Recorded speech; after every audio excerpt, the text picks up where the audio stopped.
Today, we're exploring something new for members of the Church of Jesus Christ of Latter-day Saints. That's right. It's this option to use a digital temple recommend. Yeah, through the Member Tools mobile app. It exists alongside the traditional paper version. It is a fascinating development, really. I mean, for so many members, the temple recommend itself, paper or digital now, it's such a personal It thing. symbolizes commitment, right? Authorization for temple ordinances. Exactly. And here we have this intersection of, well, long-standing tradition meeting new technology. It's interesting stuff. Okay, so let's get into it. We've been looking at a couple of things to guide us. Mm-hmm. There's a pretty practical guide from Latter-day Life Hacker, which gives a good user angle. Right, sort of a step-by-step. And then we've got the official member instructions from a church PDF. It's got a code PD 800-39852 something something. Yeah, the official documentation on setting up the mobile recommend. So our mission today, really, is to just clearly understand the whole process for you listening, how you request it, set it up, use it. And flag the key info, maybe answer some questions people might have if they're considering this digital option. Highlighting what you need to know. Definitely. What stands out right away is this blend, like you said, tradition and tech, but also personal connection meeting digital convenience. Right. Okay, first thing to get straight to. This isn't about having both. No, that's key. It's a choice. You either have the mobile recommend on your phone or you have the printed one. But not both at the same time. Exactly. Kind of like, I don't know, an ebook versus a physical copy. You usually just use one format for a single book. That's a good way to put it. So if you've got that paper recommend now, maybe tucked in your scriptures or wallet, and you're thinking, digital might be easier, there's a specific way you have to go about making that switch. And interestingly, that process, it starts off, well, pretty traditionally. Doesn't it? To get the mobile recommend, or even just to switch over from paper, your first step is talking to your local priesthood leadership. So your bishop or your branch president. Or maybe a member of the stake presidency. We saw an image, actually, that looks like exactly that kind of meeting happening. A member and a leader talking. And that's fascinating, isn't it? Even with this digital upgrade, that personal interview, the determination of worthiness, granting the recommend, that stays central. Yeah, it's not just clicking a button in an app somewhere. Not at all. That initial conversation, it really underlines the importance of that personal connection, that stewardship. Absolutely, that personal touch kicks it all off. So once you've had that chat and they've approved it, then the tech comes in. That's when the digital side activates. Your temple recommend becomes available right there in the Member Tools app. Which, let's be honest, a lot of members use that app all the time anyway, right? So directories, calendars, yeah. So it's slotting into a platform people already know. You log in with your usual church account details. And boom, there it is. Your recommend info, expiration date, all that. And the image we saw of the app's home screen shows it pretty clearly. There's a dedicated temple recommend option right there. Easy to spot. Okay, so you've talked to your leader, you got the go-ahead. What next?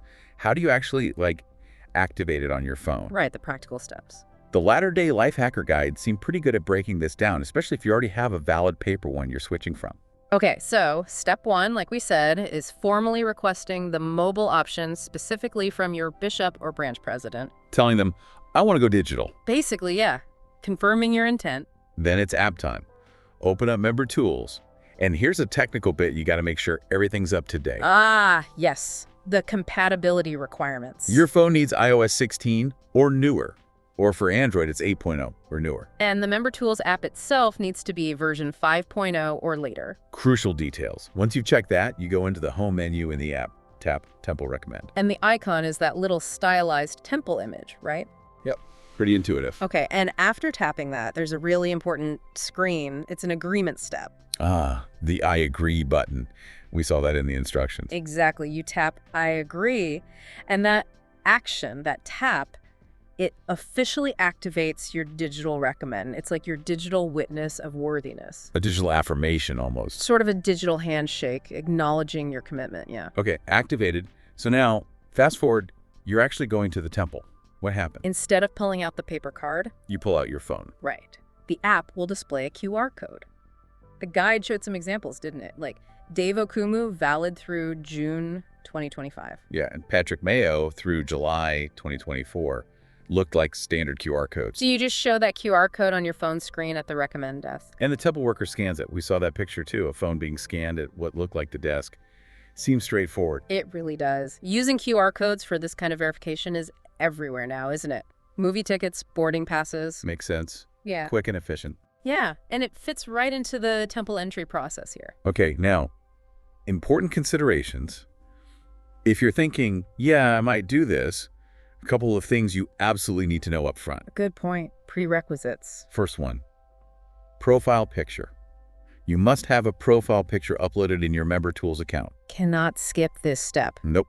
It has to be there before you even request the mobile recommend. Which, makes a lot of sense. Security, verification. Right. So the temple worker scans the QR code, sees your picture pop up, matches it to you standing there. Adds that extra layer of certainty that it's really you, the right for recommend holder. A bit more secure than just a paper card sometimes. Okay, and the second really crucial point. The official instructions are super clear on this. Let me guess, screenshots. Exactly. Screenshots of the mobile recommend are a no-go.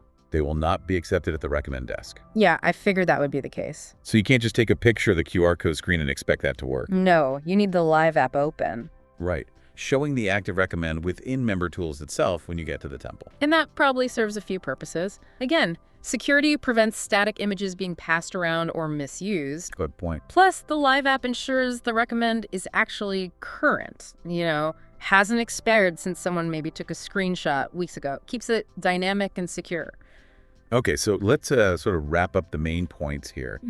This mobile temple recommend, it's a convenient digital alternative. Lives right in the Member Tools app. But it's an alternative to the paper one, not an addition.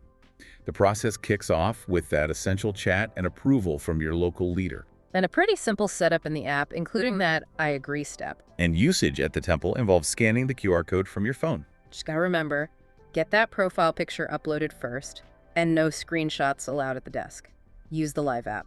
That seems to cover the nuts and bolts of it. A streamlined option for those comfortable with digital tools. It is, and it still keeps those core elements, the personal interview, the sacredness of temple attendance. Yeah. But, this whole development, it does bring up a wider thought, doesn't it?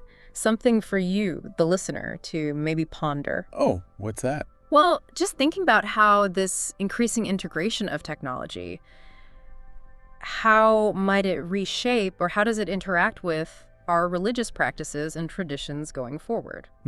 That is interesting. Taking something as significant as a temple recommend and making it digital. Yeah. It does make you wonder what other aspects of, say, community life or even ritual might see more tech integration down the line. It's definitely food for thought. How can technology serve our deeply held beliefs and practices? And maybe how might it also shape them in ways we don't yet foresee? A question worth considering, for sure. Something to mull over.